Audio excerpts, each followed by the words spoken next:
Number 1. My name is Adam, and I'm 32 years old, born and raised in Covington, Kentucky, which is right across the river from Cincinnati, Ohio. Here's a story I confirm that is 100% true.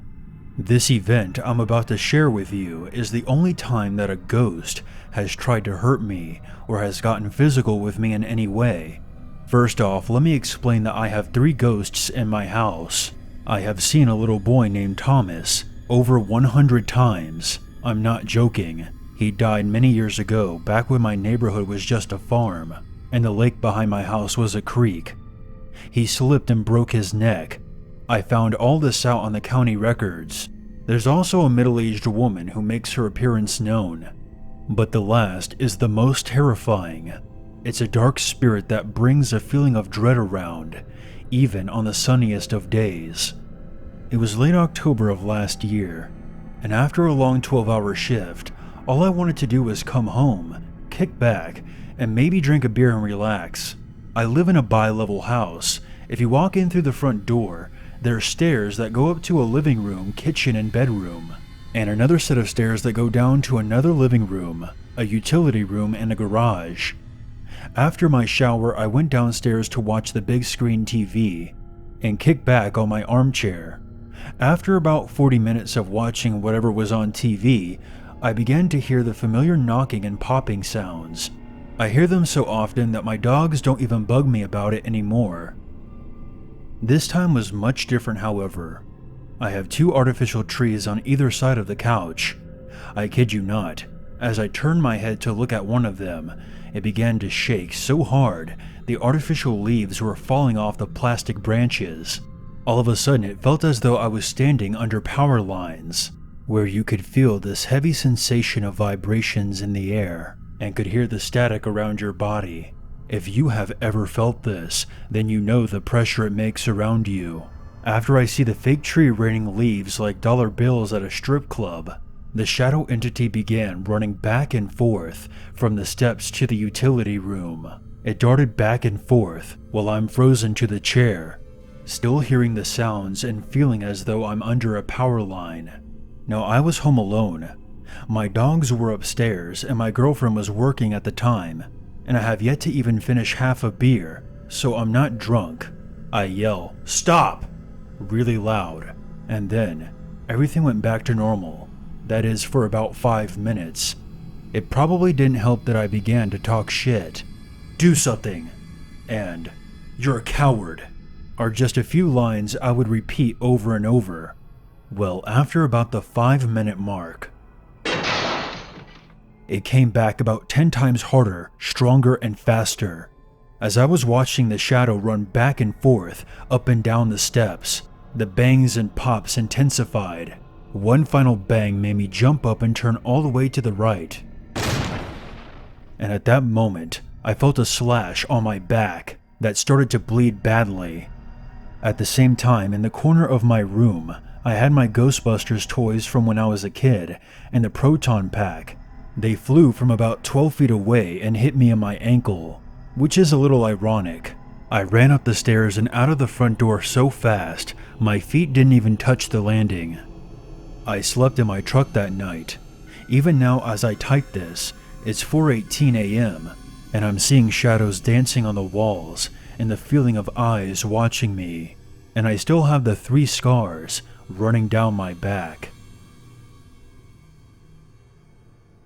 Number 2. Some quick backstory. My family used to move a lot, so the following events happened over the course of several years and 3 different houses. Whether these events are all related or not, I'll leave that for you to decide. When I was 7, we lived in a very old and completely empty house without furniture or even bathrooms. If you had to go, you needed to leave the house and cross the yard and use the outhouse. Its heavy rusty door never opened easily. One night, I was sleeping upstairs when I heard something in the kitchen beneath me. Assuming it was my parents, I went downstairs thinking they might share a snack with me. But to my surprise, there was no one there, and nobody had passed me to go back upstairs. Since I was already downstairs, I decided to go outside to the bathroom. For some reason, I wasn't afraid, given the circumstances. I opened the squeaky door and did my business, and shoved the heavy door back open again. Intending to head back to bed, I looked up at the house and noticed through the window on the ground floor a woman in white. And when the outhouse door slammed shut behind me, she turned and made eye contact with me. I stood dead still, staring dumbfounded back at her, suddenly terrified that I had no idea who the woman was. I closed my eyes, waited for a moment, and when I opened them again, she was gone. I sprinted back into the house, the long way to avoid the room she had been standing in. I ran upstairs and huddled terrified in my room until I fell asleep again.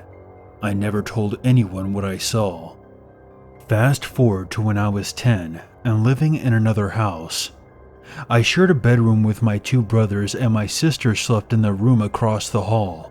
Both of our doors had frosted glass panels in the center, so I could look across the hall and somewhat make out what was going on in my sister's room, if I really focused.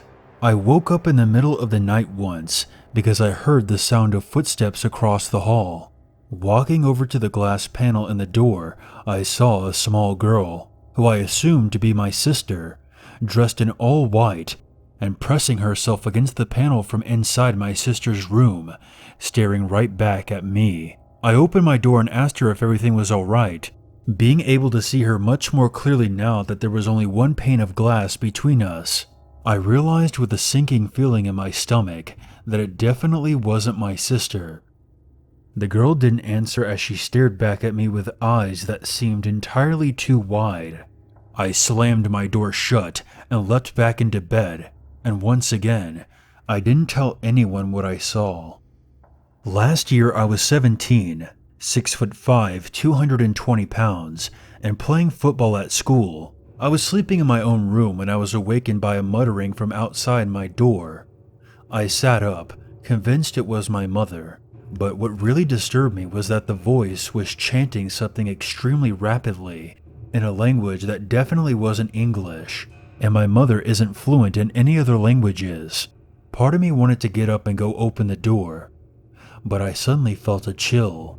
The voice stopped, and I found myself unable to move.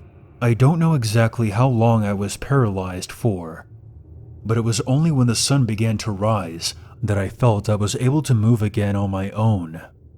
I have no idea if something is stalking me, or if these are separate hauntings. If anyone has any suggestions, please let me know.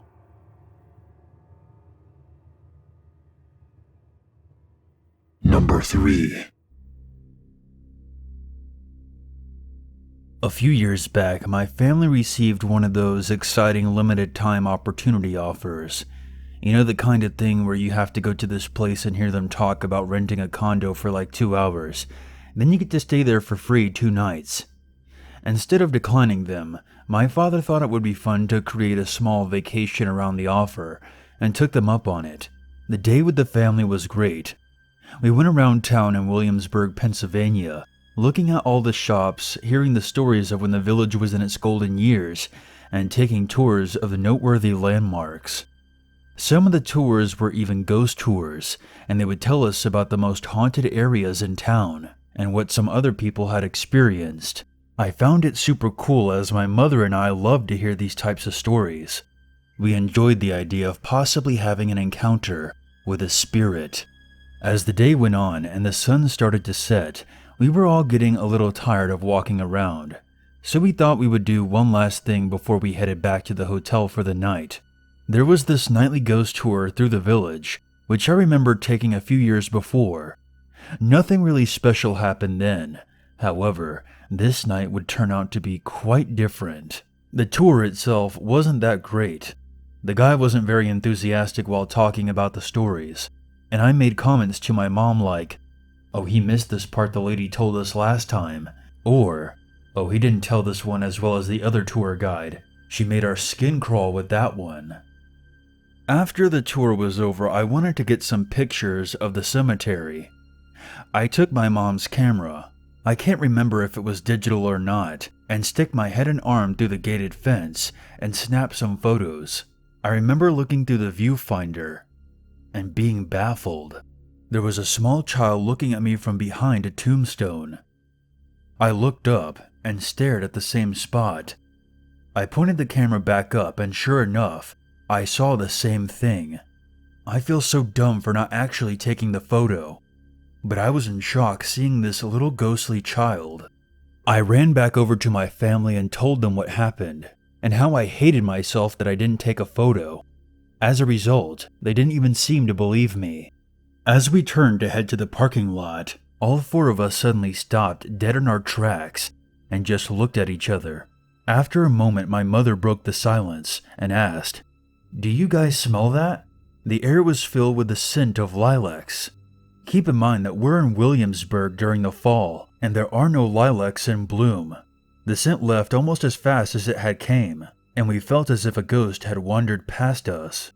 One of the stories we were told spoke of a ghost that smelt of lilacs, and that was how she made herself known. That wasn't the last experience, nor was it the creepiest. What happened at the hotel that night freaked my mom and I out the most. We finally made it back to our room, and we were all super tired. My sister Betty laid down first, and she was on the other side of the bed, and I was on the outside near the large window. Once we were all in bed, I remember slowly drifting off to sleep. The room was completely dark, except for the alarm clock and the little bit of light that shone from the crack in the curtains. It was a cold night, so I was wrapped up tight in my blanket. I was asleep for what seemed to be about an hour. When I heard the sound of our doorknob begin to rattle and click, I opened up my eyes and thought maybe one of us had gotten up, but everyone was still in bed. I remember lying back down and hearing footsteps walk across the floor at the foot of the beds. And then they walked across the room to the bathroom, where I started to hear other small noises. I hugged my pillow around my face as I watched the front door and curtains to see if I could make out who was in our room. The footsteps left the bedroom and started to head back towards the door.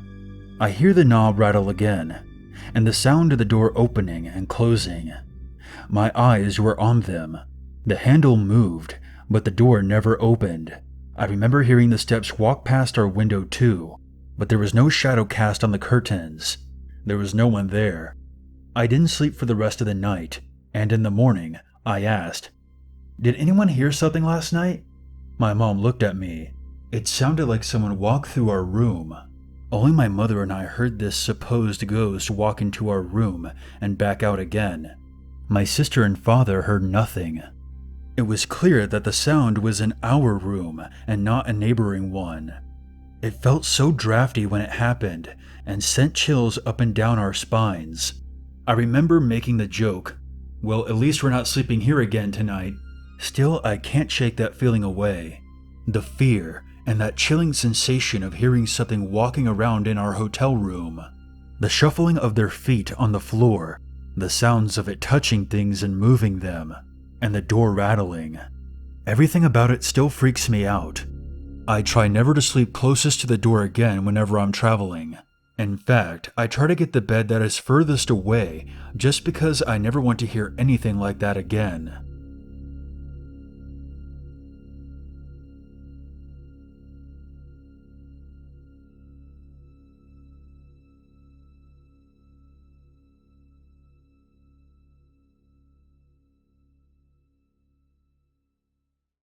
There's always a reason to be afraid.